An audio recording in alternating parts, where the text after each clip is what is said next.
Hello, welcome to Module 15. In this module, we're going to look at another case study. And this one is from a welding operation. It's quite involved, and we're going to go skip through some of it because it's way above the scope of this course. But we are going to get into it, and I will let you know when we skip something.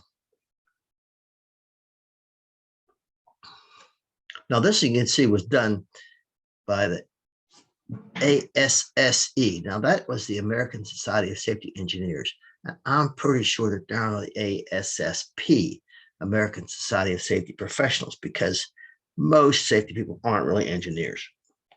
That's why I'm guessing anyhow. So, reducing CRVI exposure in a tailpipe assembly facility. Okay, it's also called CRVI or just CRVI. It's one of the valence states of the element chromium. That's what hexavalent chromium is. It's known to cause cancer. It also targets the respiratory system, kidneys, liver, skin, eyes. It's nasty. Chromium metal is added to alloy steel to increase hardenability and corrosion resistance.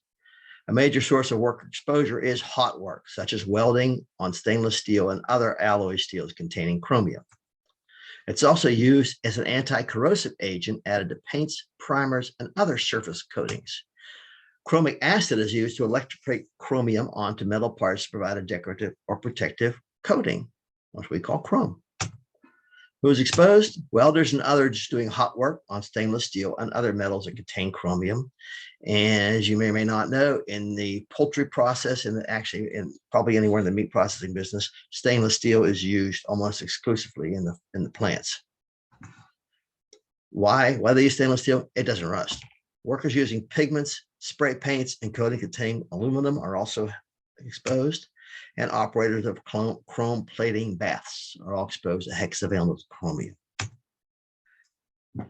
Okay, now we're going to get into their thing. This is session number 5, and I don't know what that means. It's an advanced risk assessment, risk management session. This session builds on previous fundamental intermediate risk assessment sessions.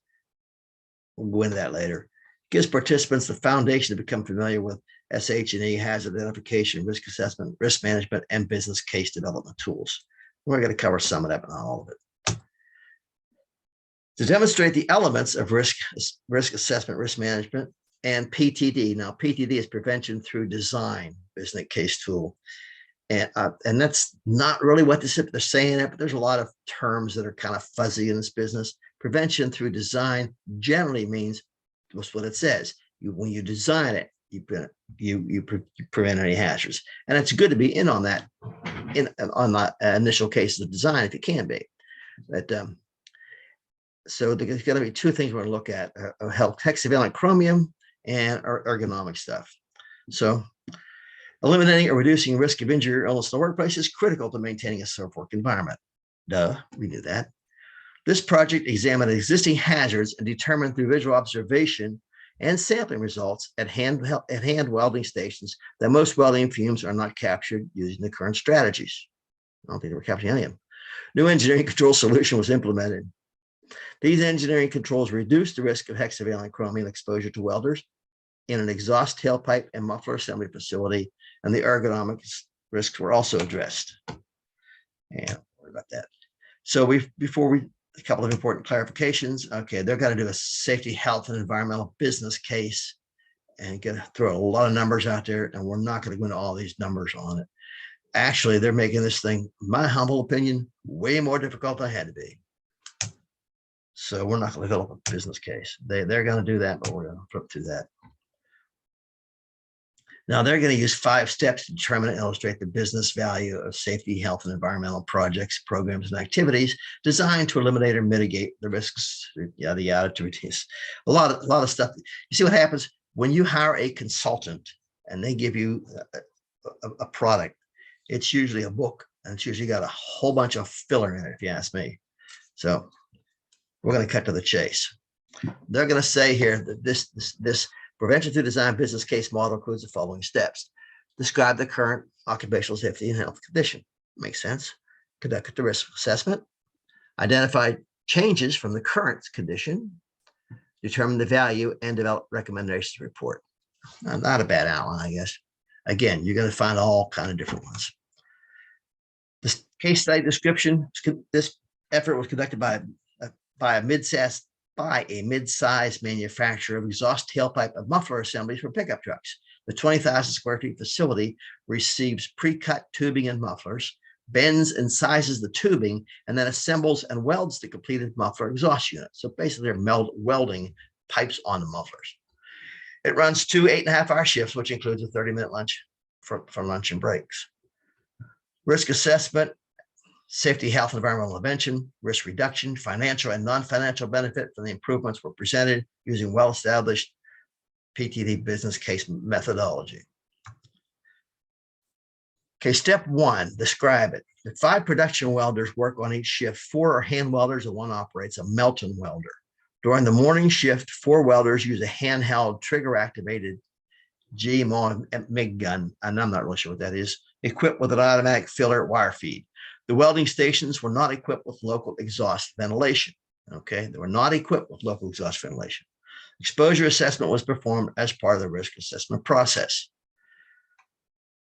Okay, beginning on November 27th, 2006, OSHA implemented a significantly reduced permissible exposure limit for hexavalent chromium from 52 to 5 UG per m. That's micrograms per cubic meter, and an action limit of 2.5 micrograms per cubic meter.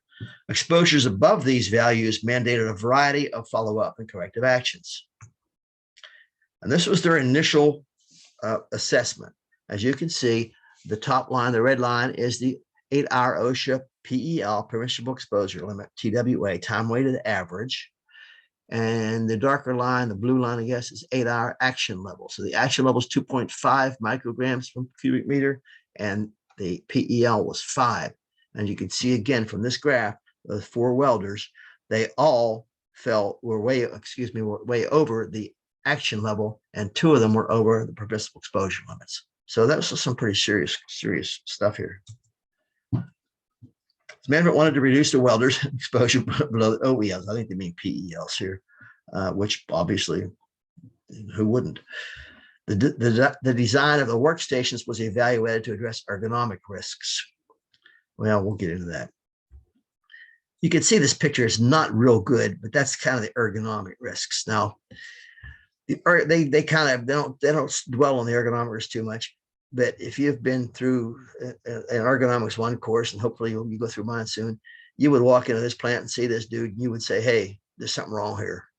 The way this guy is bent over, and that's just, it's called awkward posture, and that's probably the #1 thing in ergonomics. So anyhow, they brought in industrial hygienist consultants, ergonomic consultants, environmental health and safety and quality managers, engineers, operation manager, and a welder where team was formed. Now that's good that they brought a welder on the team. That's a really good idea. Let's again this is relatively simple thing, so I think a little bit overkill, but that's okay. So project objectives included health and safety objectives was reduce exposure of hexavalent chromium between OSHA and PELs. Okay, reduce the back injuries and reduce shoulder and neck injuries associated with the welding stations. All really good objectives, no doubt about that. And operational objectives, improve company reputation, I don't know, improve process cycle efficiency. I don't know what they're talking about there really. Retain talented employees. That's a good objective. You want to retain good people by all means. And if you're killing them with hexavalent chromium, they're probably not going to be very good welders anymore. Okay, initial risk assessment was conducted using a modified preliminary hazard analysis method. 3 hazards were selected for further analysis. Irritation and damage to the respiratory tract due to hexavalent chromium exposure, lower back injuries, and shoulder and neck injuries. And then they conduct a risk assessment here. Let's kind of look at this very quickly here. They just list the 3 and they give them initials, and that's all well and good. And and just kind of lay them out. And they're giving number of employees exposed. I don't really got 18. They said there was 5 welders in 2 shifts. And 2 times 5 is 10 in my book, but I was just saying 18. Okay. Annual number of injuries illnesses 1. Now, if you have a 1 to each of this out of 18 people, I'd say that's pretty serious. and there's no current controls. And I don't know what they mean by PT hierarchy controls, none, but there's no controls, there's no controls. Okay, after initial risk assessment, the health risk of the current operation was considered not acceptable. Yay, good for them. 2 of the welding stations' exposure exceeded the PEL, and all 4 exceeded the action limit. Okay, we got that. Lower back and shoulder neck injuries were reported, and hexavalent chromium and musculoskeletal disease health outcomes were included in the risk assessment matrix. Now, this is their risk assessment matrix. And again, this is what you do early on in the project. You identify them, and they're going to come up with risk assessment matrix here for the of the 3 of them. The number 1 being the hexavalent chromium of 12, severity 4, probability 3, which is severity being 4 being disabling injury or illness, which I would think would be good for hexavalent chromium exposure. 3, probability could occur intermittently. I disagree 100% with that risk level there, because the probability could occur intermittently. These guys are working there without any ventilation. I would think it'd be at least a 4, but that's what they came up with.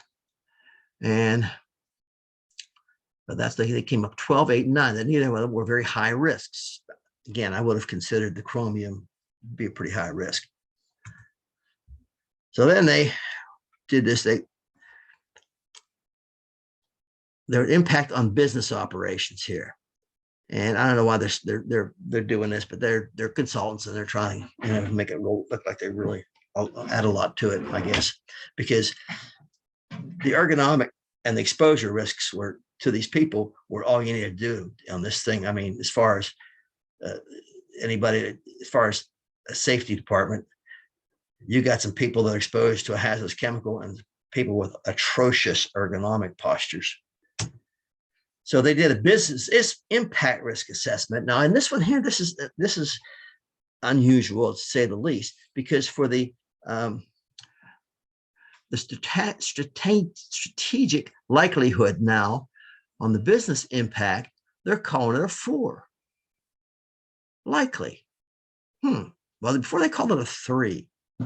So I don't know why they changed it. I would think the likelihood would be any different, whatever you're assessing, the likelihood of the event would be the same. But that's what they did here, and that's confusing to me. So it was apparent that control measures had to be implemented. The welders experimented with the new welding helmet with supplied air system, but they were unpopular with the welders. And that happens. And sometimes when that happens, you got to do something about it. The supplied air system was inconvenient for the welders, and productivity was negatively affected. Now, chances are, if you make somebody give them something they don't like, that's probably the outcome you're going to get. Now they're going to go through this striped bow tie and stuff, the bow tie stuff, and I'm not going to get into that. That's just overkill for this, in my opinion. And but it was apparent the higher levels of controls had to be implemented. I got news for you. You could have told them by just looking at this thing. All right. To reduce the hexavalent chromium exposure and eliminate the use of respirators, each weld station had to be equipped with unique local exhaust ventilation, and acronyms up the yin yang, LEV. Why don't they just say ventilation? Captured air is transported overhead to a conventional branched and tapered duct system where it's filtered and then exhausted. Now, that's a good idea to filter it.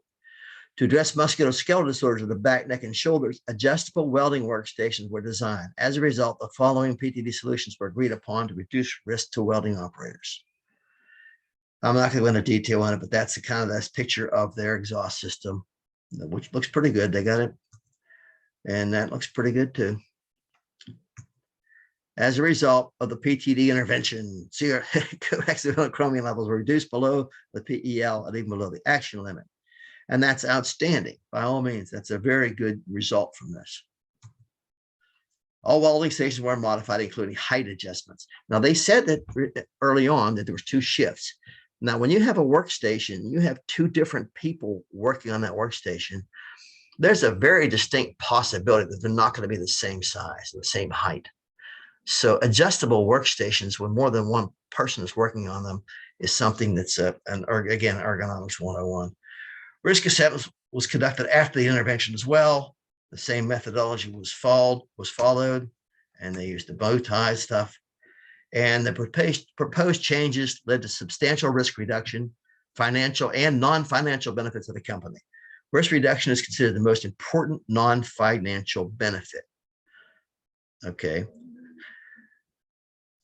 Safety, health, and environmental risk levels before and after interventions were compared, and they're going down from a risk factor of 12 to 3, 8 to 4, 9 to 4, and they're going to just do the little percentages there.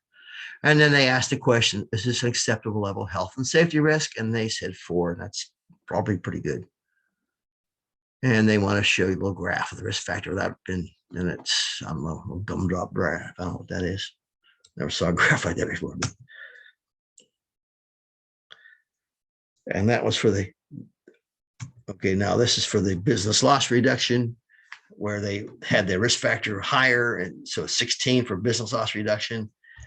I don't know why, but that portion of this is not really of our interest too much. It's more the employees. And then they're going to throw a whole bunch of numbers out there. Now, sometime in your career, you may get somebody to do this to you.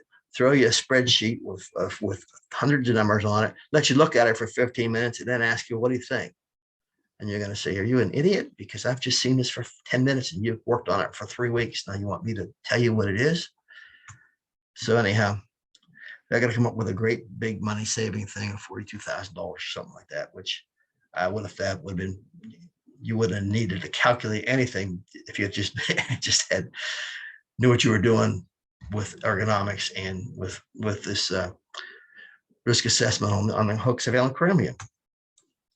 And they're going to determine cash flow and value. Again, these are consultants, so they're going to put a lot of stuff in there, make themselves look really good, because they're going to charge a lot of money. And then they're going to come up with a 5-minute elevator speech. I've never heard the term elevator speech before, toolbox, something like that. But my guess is they're calling that because the people up in the top, they're going to give this to the people at the top of the elevator in the penthouse. I guess they're going to describe the problem and the solution. And I'm not going to read it because we know what it is. And then they're going to outcome in financial and outcome non-financial risk reductions and company reputation, process cycle efficiency, fewer illness disorders lead to improved control, employee performance. You don't need a consultant to figure that one out. Employee turnover and eliminated unpopular PPE, leading to retaining valuable employees. Again, well, you don't need a consultant to figure that one out. So recommended conclusions, mostly modify existing welding station to substantially reduce hexavalent chromium exposure and redesign the welding stations to include adjustable heights. The ventilation too, but that was in the other one, so I don't want to put that one in there. Anyhow, the proposed changes were shown to lead to substantial risk reduction, financial and non-financial benefits of the company. Risk reduction was considered the most important non-financial benefit. The project team was determined that the adoption of the solution would be beneficial to the organization. And then there's a bibliography of people who were involved in this. So we're going to stop sharing for a minute. This was overall a pretty good case study, but overkill a little bit. Again, if you were had graduated from my ergonomics class, which would be kind of like an ergonomics 101 class, which is going to be available in the fall, you would walk into this place and say right away, there's a problem here. Now, the hexavalent chromium, that's something a little technical. You're probably going to have to get somebody come in and bring somebody in to do that. I understand that, but I would have thought that anybody with an associate degree in safety would be able to handle this problem without calculating all the financial stuff to make themselves look good. What does this solve the problem as part of your duties? So anyhow, that's the module 15 case study.